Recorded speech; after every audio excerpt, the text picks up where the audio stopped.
몸은 하나인데 많은 지체가 있고 몸에 지체가 많으나 한 몸인과 같이 그리스도도 그러하니라. 우리가 유대인이나 헬라인이나 종이나 자유인이나 다 한 성령으로 세례를 받아 한 몸이 되었고 또 다 한 성령을 마시게 하셨느니라. 몸은 한 지체뿐 아니요 여럿이니 만일 발이 이르되 나는 손이 아니니 몸에 붙어 있지 아니하였다 할지라도 이로써 몸에 붙지 아니한 것이 아니요 또 귀가 이르되 나는 눈이 아니니 몸에 붙지 아니하였다 할지라도 이로써 몸에 붙지 아니한 것이 아니니 만일 온 몸이 눈이면 듣는 곳은 어디며 온 몸이 듣는 곳이면 냄새 맡는 곳은 어디냐. 그러나 이제 하나님이 그 원하시는 대로 지체를 각각 몸에 두셨으니 만일 다 한 지체뿐이면 몸은 어디냐. 이제 지체는 많으나 몸은 하나라. 눈이 손들어 내가 너를 쓸 데가 없다 하거나 또한 머리가 발더러 내가 너를 쓸 데가 없다 하지 못하리라. 그뿐 아니라 더 약하게 보이는 몸의 지체가 도리어 요긴하고 우리가 몸에 덜 귀히 여기는 그것들을 더욱 귀한 것들로 입혀주며 우리의 아름답지 못한 지체는 더욱 아름다운 것을 얻느니라. 그런즉 우리의 아름다운 지체는 그럴 필요가 없느니라. 오직 하나님이 몸을 고르게 하여 부족한 지체에게 귀중함을 더하사 몸 가운데서 분쟁이 없고 오직 여러 지체가 서로 같이 돌보게 하셨느니라. 만일 한 지체가 고통을 받으면 모든 지체가 함께 고통을 받고 한 지체가 영광을 얻으면 모든 지체가 함께 즐거워하느니라. 너희는 그리스도의 몸이요 지체의 각 부분이라. 하나님이 교회 중에 맺을 세우셨으니 첫째는 사도요 둘째는 선지자요 셋째는 교사요 그 다음은 능력을 행하는 자요 그 다음은 병 고치는 은사와 서로 돕는 것과 다스리는 것과 각종 방언을 말하는 것이라. 다 사도에게 있느냐 다 선지자에게 있느냐 다 교사에게 있느냐 다 능력을 행하는 자에게 있느냐 다 병 고치는 은사를 가진 자이겠느냐 다 방언을 말하는 자이겠느냐 다 통역하는 자이겠느냐. 너희는 더욱 큰 은사를 사모하라. 내가 또한 가장 좋은 길을 너희에게 보이리라. 아멘. 할렐루야. 오늘 본문 고린도전서 12장 12절로 31절 말씀을 통해서 그리스도의 몸과 지체인 성도라고 하는 제목으로 같이 말씀을 나누기를 원합니다. 성도라는 말을요 영어로는 saint 혹은 한국어로 해석하면 성자라고 하는 말로 번역을 하고 있습니다. 헬라어로 이 성도는요 하나님께 부름을 받은 구별된 그런 사람이라고 하는 뜻입니다. 초대교회의 그리스도인들이 그리스도께 헌신되었다는 점에서 성도는 구별된 사람, 세상과 구별된 거룩한 사람이다. 이렇게 이런 의미를 가지고 있습니다. 그래서 성경이 말하는 성도는요 세계 4대 성인이나 천주교에서 말하는 성인 호칭을 받을 사람이라기보다는 그저 일반적으로 교회 안에 있는 모든 그리스도인들을 지칭하는 말, 또 예수 믿는 사람들 일반을 가리키는 호칭으로 사용되고 있습니다. 사도 바울은요 이 고린도 후서 6장 16절에서 성도를 하나님의 성전이라 이렇게 말을 했습니다. 즉 왜 그렇게 하나님의 성전이라고 얘기를 했냐면 하나님의 성령이 그 안에 살기 때문에 그 안에 내주하시기 때문에 성도를 하나님의 성전이라 이렇게 말을 했습니다. 성령이 내주하시기 때문에 성도의 몸은요 거룩한 성전이요 또 성전 안에서도 가장 깊이 주님과 교제할 수 있는 성소보다도 더 깊이 있는 지성소라고 할 수가 있습니다. 또 베드로는 이 성도를 베드로전서 2장 9절 말씀에서 세 가지로 얘기를 하는데요. 오직 너희는 택하신 족속이요 왕같은 제사장이요 거룩한 나라요 그의 소유된 백성이니 라고 얘기를 했습니다. 성도는요 왕같은 제사장입니다. 예, 왕같은 제사장이에요. 이게 그리스도의 삼중직을 얘기하면은요 왕이고 제사장이고 선지자였는데 우리 성도를 제사장으로 세상과 하나님 사이를 중간 역할을 하고 또 왕으로서 또 다스리는 권세를 가지고 있기 때문에 왕같은 제사장이다. 즉 왕으로서의 권세와 책임이 있고 제사장으로서의 권세와 책임이 있기 때문에 성도를 왕같은 제사장이다 이렇게 표현을 하고 있습니다. 또한 성도는 거룩한 나라라고 표현을 하고 있는데 세례받은 성도들, 예수님을 영접한 성도들은 죄사함을 받고 성령을 선물로 받아서 성령께서 그 마음속에 살아계시고 내주하시기 때문에 성도들은 하나님이 살아계시는 하나님의 집이다. 그 집을 나라로 비유하자면 하나님의 나라가 되는 것이다. 이렇게 말씀하고 있습니다. 또 하나는 성도는 하나님의 소유된 백성이다. 이렇게 말씀하고 있습니다.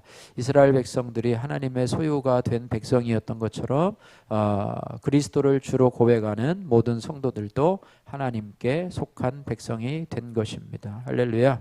이렇게 성경에서는요, 다양하게 성도는 누구인가에 대해서 말씀하고 있는데 오늘 본문에서 사도 바울은 성도를 다른 관점에서 그리스도의 몸이요 또 그 몸의 지체라 이렇게 또 표현을 하고 있습니다. 다른 성경을 확인해 보면은요, 성도가 그리스도의 몸이요 그 몸의 지체라는 것을 알 수가 있는데요. 로마서 12장 5절 말씀에 이와 같이 우리 많은 사람이 그리스도 안에서 한 몸이 되어서 서로 지체가 되었느니라 이렇게 말씀하고 있고요. 고린도전서 6장 15절 17절 말씀에 너희 몸이 그리스도의 지체인 줄을 알지 못하느냐? 내가 그리스도의 지체를 가지고 창기의 지체를 만들겠느냐? 결코 그럴 수 없느니라. 주와 합하는 자는 한 영이니라 이렇게 말하고 있고요. 고린도전서 10장 17절 말씀에는 떡이 하나요 많은 우리가 한 몸이니 이는 우리가 다 한 떡에 참여함이라 이렇게 했습니다. 고린도전서 12장 12절 말씀에는요, 몸이 하나인데 많은 지체가 있고 몸의 지체가 많으나 한 몸인과 같이 그리스도도 그러하니라 이렇게 말하고 있습니다. 고린도전서 12장 20절 말씀에 이제 지체는 많으나 몸은 하나이니라 이렇게 말씀하고 있고요. 오늘 본문 12장 27절 말씀에는 너희는 그리스도의 몸이요 각 지체의 부분이라 이렇게 말하고 있습니다. 에베소서 4장 11절 11절 말씀에는 그가 혹은 사도로 혹은 선지자로 혹은 복음 전하는 자로 혹은 목사와 교사로 주셨으니 이는 성도를 온전케 하며 봉사의 일을 하게 하며 그리스도의 몸을 세우게 하려 하심이라 이렇게 말하고 있습니다. 에베소서 4장 4절 말씀에는요, 몸이 하나이요 성령이 하나이니 이와 같이 너희가 부르심의 한 소망 안에서 부르심을 입었느니라 이렇게 말씀하고 있습니다. 오늘 본문뿐만 아니라 여러 성경 구절에서 우리 성도는, 저와 여러분들은 그리스도의 몸이라 이렇게 말하고 있습니다. 이 몸이라고 하는 것, 우리가 다 이 육체를 가지고 살고 있지 않습니까? 몸은 온전한 삶을 유지하고자요 여러 기능을 담당하는 많은 지체로 이루어져 있습니다. 그 지체들이 어디 한 부분만 온전하지 못하면 온 몸이 고통을 받는 것 우리가 다 알고 있습니다. 바울은요, 이 교회를 여러 지체로 이루어진 이 몸의 비유를 하고 있습니다. 그래서 교회로 모인 성도들은요, 서로 서로 다른 사람이 모여서 한 성령으로 말미암아서 한 몸인 교회의 공동체를 이루게 된다고 하는 거예요. 그래서 이 공동체를 하나 되게 하는 것은 뭐 사람의 제도라든지 어떤 사람의 어떤 협의를 통해서가 아니라요, 성령께서 하나로 만들어 주신다고 하는 것이에요. 그래서 서로 각자가 다 다르지 않습니까? 생각도 다르고 또 자라온 환경도 다르고 또 성별도 다르고 가치관도 다르고 또 생각도 다른데요. 이런 여러 서로 다른 개인이 각자 지음을 받은 대로 자신의 정체성을 지켜가면서 어떤 상황에서도 깨지지 않는 한 공동체를 이루는 것은 한 성령을 받았기 때문이라고 하는 거예요. 그러므로 우리는 이 교회 안의 성도들을 대할 때요, 성령께서 붙여주신 지체다, 성령께서 보내주신 지체다, 성령께서 그리스도의 몸을 이루기 위해서 꼭 필요해서 우리 교회에 보내주신 지체다 이렇게 생각해서 서로 소중히 여기고 서로 귀하게 여겨야 된다고 하는 거예요. 할렐루야. 특별히 더 약하게 보이거나 아름답지 못하고 부족한 지체에 대해서 우리가 때로는 무시하는 경향이 있는데 그러지 말고 우리가 한 몸이기 때문에 더 잘 돌보아 주어야 돼요. 우리가 만약에 발가락이 아프잖아요. 발가락이 상처가 나서 아프면 그것을 무시해버리지 않잖아요. 너는 아프고 아프고 쓸데없으니까 너는 버려버리되 이렇게 하지 아니하고 더 감싸주고 더 약도 바르고 더 많이 보살펴주는 것과 마찬가지로 우리 교회 안에서도 부족한 지체가 있다면 더 귀하게 여기고 소중히 여기고 돌봐주는 그런 모습이 바로 우리 몸을 아름답게 하는 그런 모습이라고 하는 것입니다. 세상은 강하고 잘난 사람들이 그 모임의 중심을 이루고 하지만은 주님의 교회는 그렇지 않다고 하는 거예요. 교회 공동체에서는 부족한 지체를 잘 보살피는 것이 중요하다고 하는 건데요. 고통 중인 지체가 영광을 얻게 되어서 이제 그가 다시 한번 회복이 되고 한다면은 모든 지체가 함께 즐거워하는 것이죠. 부모님들도 뭐 10손가락 깨물어서 안 아픈 손가락이 없다고 하지만은 그 중에서도 약한 자녀들에 대해서 특별히 마음을 많이 가지는 것처럼 우리 교회도 마찬가지라고 하는 것입니다. 그래서 주님의 교회가요, 나만 있지 않고 우리로 존재하고 있다는 것, 이것을 꼭 기억해야 됩니다. 나 하나만, 나만 잘난다고 해서 교회가 잘 되는 것이 아니고요, 우리 모두가 잘 되고 아름답게 함께 가야지 그리스도의 몸이 아름답게 이루어질 수 있다고 하는 것입니다. 이 우리가 곧 그리스도의 몸이고 나는 그 한 부분의 지체인 것입니다. 그래서 지체 없이는 온전한 몸을 이룰 수 없고 각 지체는 혼자서 존재할 수가 없습니다. 서로 질서를 이루어서 한 몸을 이루도록 하나님이 일꾼들에게 또 우리에게 적절한 은사를 세우셔서 그리스도의 몸을 세워가는 것임을 믿으시기를 주님의 이름으로 축복합니다. 인도양의 외딴 섬에 도도라고 불리는 새들이 살고 있었습니다.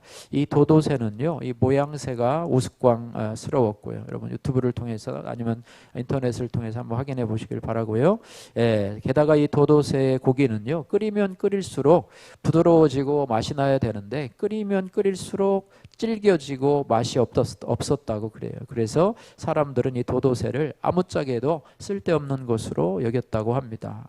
그렇게 하다 보니까 이 도도새가 이제 점점 사라지고 멸종하게 되었습니다. 멸종하게 되고 그렇게 되었는데 도도새가 그 섬에서 없어지자마자 한 가지 이상한 일이 있었는데요. 그 섬에서 자라고 있던 갈바리아라고 하는 나무가 더 이상 번식하지 않는다는 것을 그 주민들이 알게 되었습니다.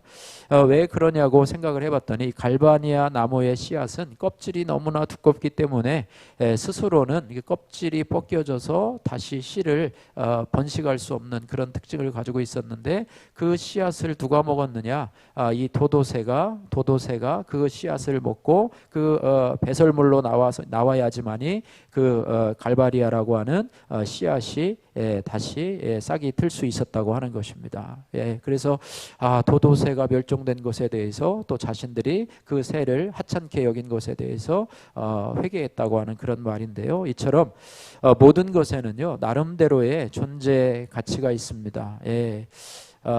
요즘 어저께 이 강아지 똥이라고 하는 이 그림책을 한번 본 적이 있어요. 예전에 보기는 봤는데 여러분 읽어보셨나 모르겠어요. 권정생 선생님이 쓴 강아지 똥 그림책을 보았는데 아무짝에도 쓸모없이 여겨지는 이 강아지 똥, 우리가 흔히 얘기하면 개똥이라고 그러죠. 근데 그걸 좋은 말로 이제 강아지 똥이라고 얘기했는데, 강아지 똥이 아름다운 민들레꽃을 피워내기 위해서 온 몸을 바쳐서 거름이 된다는 그런 이야기입니다. 그러니까 하찮게 버려진, 우리나라 말에도 있잖아요. 뭐 개똥도 뭐 약에 쓰려면 없다라고 하는 것처럼 모두가 소중하지 않은 존재는 하나도 없다라는 사실입니다. 하물며 다른 어떤 것보다도 더 귀하고 귀한 이 사람은 더 가치가 있다고 하는 사실입니다. 왜냐하면 하나님께서 우리를 하나님의 형상으로 만들어 주셨기 때문입니다. 그래서 쓸모없는 사람은요, 이 세상에 단 한 사람도 없습니다.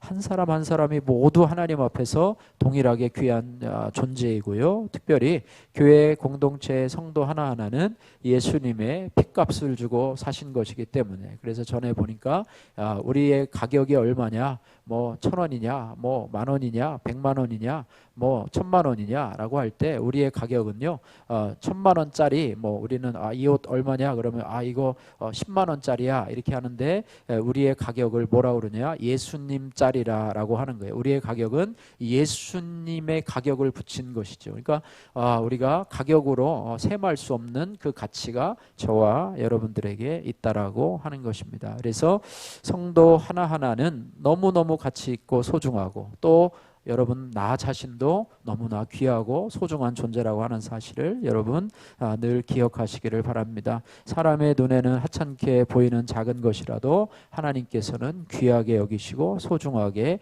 여기신다고 하는 것입니다. 사람의 몸은요 수십 개 조의 세포로 형성이 되어 있다고 그래요. 놀라운 것은요 한 숟가락의 밥을 먹거나 물 한 잔만 마셔도 수십 개 조에 해당하는 세포가 그것을 나누어서 함께 먹는다고 합니다. 어느 한 지체가 혼자 차지하거나 한쪽으로 치우쳐서 제공되지도 않는다고 그래요. 볼에 살이 쪄도 양쪽이 함께 찌고요. 허리에 살이 빠져도 같이 빠지죠. 머리털일지라도 좌로나 우로나 균등하게 자라고 빠질 때에도 좌우가 균형을 맞추어서 빠지는 것이죠. 어느 지체가 욕심을 내어서 전부를 차지하지도 않습니다. 물론 역할에 따라서 크기가 다르게 공급되는 차이는 있지만요. 필요 이상으로 욕심을 내지 않습니다. 어느 지체도 자신이 필요한 것 이상으로는 욕심을 내지 않는데요. 그것은 바로 한 몸이기 때문입니다. 그런데 필요 이상으로요 어느 한 지체가 욕심을 내게 되면 그것이 암이 되고 모든 몸을 죽게 만든다고 하는 것입니다. 그래서 수십 개 조의 세포가 서로 욕심을 내지 않는 것은 한 몸이기 때문이에요. 그래서 우리 교회 공동체도 그리스도를 중심으로 하나의 몸으로 살아야 될 줄로 믿습니다.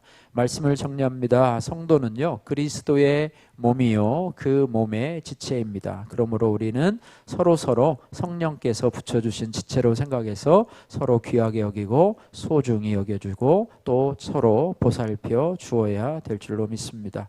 적용의 말씀입니다. 요즘 내가 다른 타인으로만 여기며 불편하고 거슬리는 내 곁에 우리 교회 안에 있는 성도는 누구입니까? 혹시라도 있다면 이 시간에 그분을 위해서 기도하고 또 기도하지 않겠습니까? 또한 우리는 그리스도의 몸이므로 부족한 지체를 살피고 한 몸이기에 더 돌봐줘야 됩니다. 적용의 말씀입니다. 우리 교회 안에 부족한 지체는 누구입니까? 내가 그 지체를 잘 돌보고자 오늘 혹은 다가오는 주일에 내가 할 수 있는 일은 무엇입니까? 이 시간에 우리를 그리스도의 몸의 지체로 부르심을 감사하며 이 교회의 하나됨과 아름다움을 위해서 기도하시지 않겠습니까? 기도하겠습니다. 사랑의 하나님 아버지 감사합니다. 우리를 한 몸인 교회 공동체로 부르신 성령님의 은혜에 감사드립니다.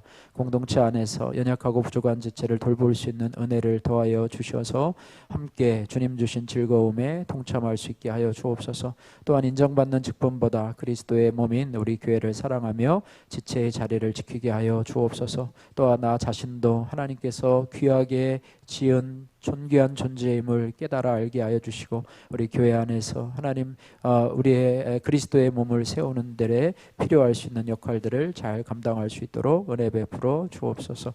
예수님 걸어가신 이름으로 기도드립니다. 아멘.